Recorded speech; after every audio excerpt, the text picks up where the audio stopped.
Let's start with a shocking fact. The world produces over 2 billion tons of waste each year. That's enough to fill over 800,000 Olympic-sized swimming pools. And even more surprising, despite all our efforts, 91% of plastic waste has never been recycled.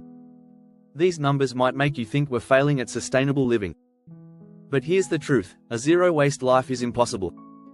Now, don't get me wrong. Reducing waste is something we can all do. But the idea of living without creating any waste? It's a myth. There's waste hidden in everything, from the energy powering your phone to the packaging you don't see when you order online. In this video, I'm going to explain why zero waste isn't the goal, and why you shouldn't feel guilty about it. Instead, I'll show you smart ways to reduce waste where it matters most. Along the way, we'll break down the hidden sources of waste you might never think about, like your digital footprint.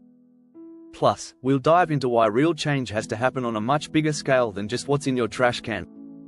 Let's start with the facts, and by the end, you'll see that progress beats perfection every time. Chapter 1, The Myth of Perfection: Why Zero Waste is Impossible. We've all seen it, the Instagram posts of people with their year's waste stored in a tiny mason jar. It's impressive, no doubt. But it's not a realistic goal for most of us. The truth is, living completely zero waste is nearly impossible in today's world. The modern economy is built on wasteful systems. From food packaging to fast fashion, waste is embedded in almost everything we touch. Did you know that Americans produce about 4.9 pounds of trash per person every single day? That's a lot. While we can all take steps to reduce that number, it's unrealistic to think we can completely eliminate it. Even those who follow strict zero-waste practices still create waste indirectly. For example, the energy used to power their homes or the emissions created when they shop online. According to Bea Johnson, the author of Zero Waste Home, the goal shouldn't be perfection. She says, it's not about being perfect. It's about making better choices. And that's what we should focus on, better, not perfect.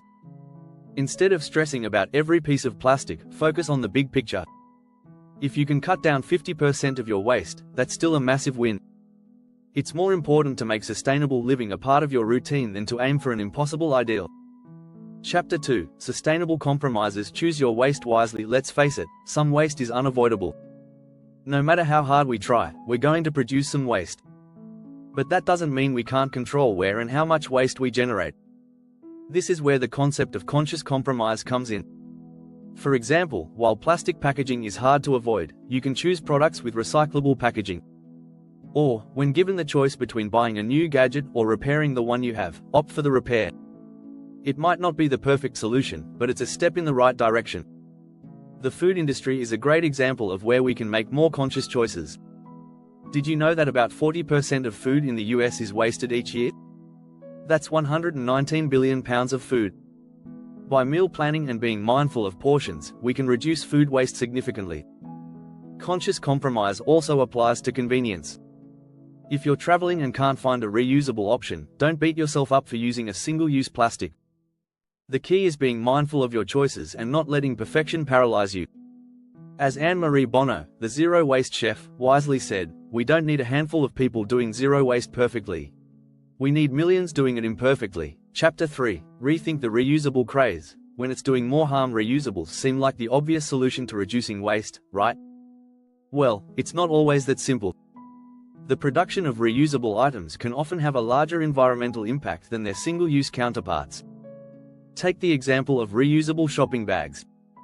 A study from the UK Environment Agency found that you'd need to use a cotton tote bag 131 times to offset its environmental impact compared to a plastic bag. The energy and resources that go into making reusable products are often overlooked. This doesn't mean you should ditch your reusable bag, just that you need to use it enough times to make it worthwhile. The same goes for stainless steel straws and bamboo utensils. While they might seem like better alternatives, their carbon footprint from production, especially if they're made overseas, is significant. In fact, shipping and manufacturing account for around 10% of global greenhouse gas emissions. The solution? Use what you already have. Instead of buying a new reusable water bottle every year because it's trendy, stick to one for as long as possible. The more times you use it, the less its initial environmental impact matters. Chapter 4, Digital Footprints, the hidden waste no one talks about. Most of us don't think about the waste our digital lives create. But believe it or not, the internet has a carbon footprint. Every time you send an email, store photos in the cloud, or stream a movie, you're contributing to something called digital waste. Let's talk numbers. The average email with an attachment generates 50 grams of CO2, the same as driving a car for about 200 meters. And with over 300 billion emails sent globally every day, that adds up fast. Cloud storage, streaming services, and social media are energy intensive. In fact, data centers consume about 2% of the world's electricity, which is roughly the same as the airline industry. So, what can we do to reduce our digital waste? Start by managing your inbox. Delete old emails and unsubscribe from newsletters you don't read. Not only will this make your life less cluttered, but it also reduces the energy required to store all the data. Another tip is to turn off automatic cloud backups for photos or files you don't need. Be mindful about how much data you store. When it comes to streaming, consider downloading music or movies instead of constantly streaming them. Streaming in standard definition instead of HD can reduce energy consumption by up to 86%. Small changes like these can help reduce the environmental impact of your digital life. Chapter 5: Waste in the System: How to Fight for Better Policies. While it's great to focus on individual actions, we can't ignore the bigger picture. The waste in our society isn't just from personal habits. A lot of it is built into the system. Take recycling, for example. Despite all our efforts, only 9% of plastic waste has ever been recycled globally. Corporations and governments play a massive role in waste production, and without policy changes, it's hard to make lasting improvements. This chapter is all about going beyond your personal actions and pushing for systemic change.